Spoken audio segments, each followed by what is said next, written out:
তিনি পিতৃভক্ত ছিলেন এবং মাতৃভক্ত ছিলেন বলে আজকে তেনার দ্বারা নীলমাধব জগন্নাথ আজকে পৃথিবীতে প্রতিষ্ঠিত হতে পেরেছেন।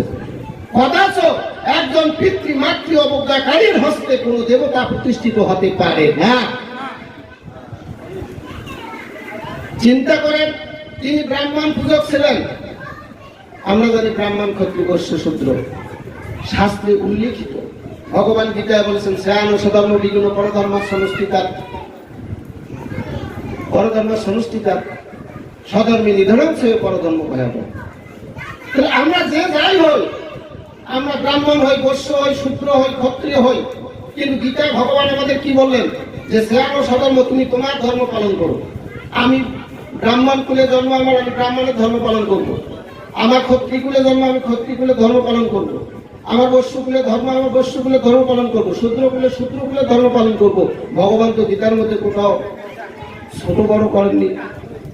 তিনি বলেছেন যে শ্যাম সধর্ম, তোমরা নিজ নিজ নিজ নিজ ধর্ম পালন করো। ব্রাহ্মণ ক্ষত্রিয় বৈশ্য শূদ্র ধরণী পথে সধর্ম তত্র বিষ্ণু মারা ধায়তিনান্যতা বিষ্ণু পুরাণে বলেছে তৃতীয়াংশে যে এই ভূমণ্ডলে ব্রাহ্মণ ক্ষত্রিয় বৈশ্য শূদ্র থাকবে, কিন্তু তারা যদি সধর্ম পালন করে প্রত্যেকেই মোক্ষ লাভ করবে। কই কেউ তো কোথাও আটকানোর কথা বলেনি, বলেছে নাকি? বলেনি। যে যত মান প্রদান ভজ মহামামবত্তানুবত্তাতে মনুষ্যের সর্বসুপাত্য। হে অর্জুন, যে যেভাবে আমার ভজনা করবে সে তাকে আমি সেভাবে ভজাবো। তো আপনারা যেভাবে আপনার ব্রাহ্মণ ব্রাহ্মণের মতো করেন, ক্ষত্রিয় ক্ষত্রিয় মতো করেন, বৈশ্য বৈশ্য শূদ্র শূদ্র, এবং যে যেভাবে পারে।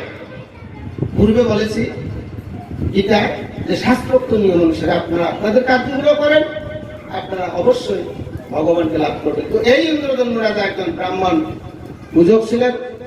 বর্তমান সমাজে দেখা যায় যে ব্রাহ্মণকে মানা হয় না, ব্রাহ্মণকে নিন্দা করা হয়, ব্রাহ্মণকে গালি দেওয়া হয়,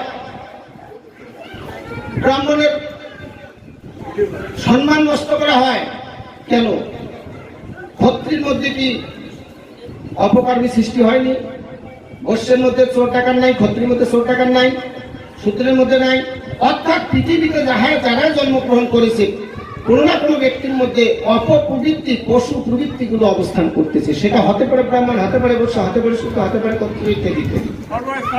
এইটা বিবেচনা করে একটা সম্প্রদায়কে নিন্দা করা, হেয় করা, বঞ্চিত করা, এটা তো শাস্ত্রে কোনোদিনও বলেনি। আচ্ছা বাবারা, আপনারা একটা কথা চিন্তা করেন তো, নম ব্রাহ্মণ দেবায় গো ব্রাহ্মণ হিতায় চ জগৎ হিতায় কৃষ্ণায় গোবিন্দায় নম। আমরা যে আমাদের পরম আরাধ্য ভগবান শ্রীকৃষ্ণকে প্রণাম করি, এই প্রণাম মন্ত্রের অর্থটা আমরা কোনোদিনও বিবেচনা করি না। শুধু পুরোহিত মশাই আসে, সাধুগুরুরা আসে, বলে আর চলে যায়। তো নম ব্রাহ্মণ দেবায় কাকে আগে ব্রাহ্মণ মানে প্রণামটা দিল?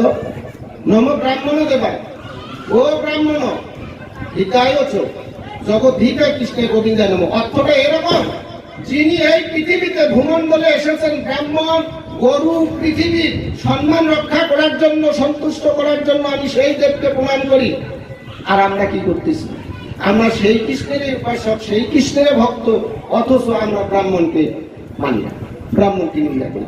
ভাগবত ভগবান শ্রীকৃষ্ণ বলেছেন যে আমার ইষ্ট দেবতা হচ্ছে ব্রাহ্মণ।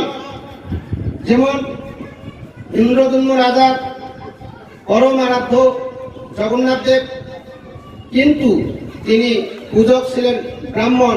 তো ঠিক ভগবান শ্রীকৃষ্ণ বলেছেন আমার ইষ্ট দেবতা হচ্ছে ব্রাহ্মণ, আমি ত্রিসন্ধ্যা ব্রাহ্মণকে প্রণাম করি।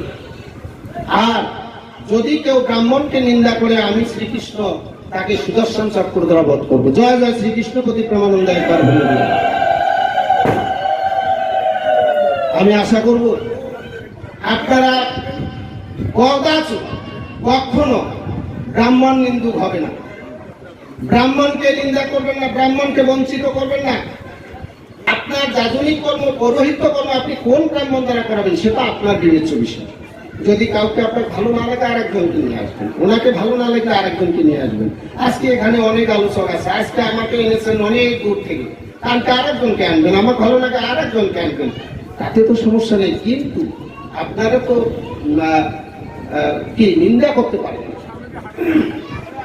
ঠিক আছে? সুতরাং এই ইন্দ্রদম্ন রাজা যেমন পিতৃভক্ত ছিল, মাতৃপূজক এবং ব্রাহ্মণ পূজক ছিল, আশা করি আপনারাও থাকবেন।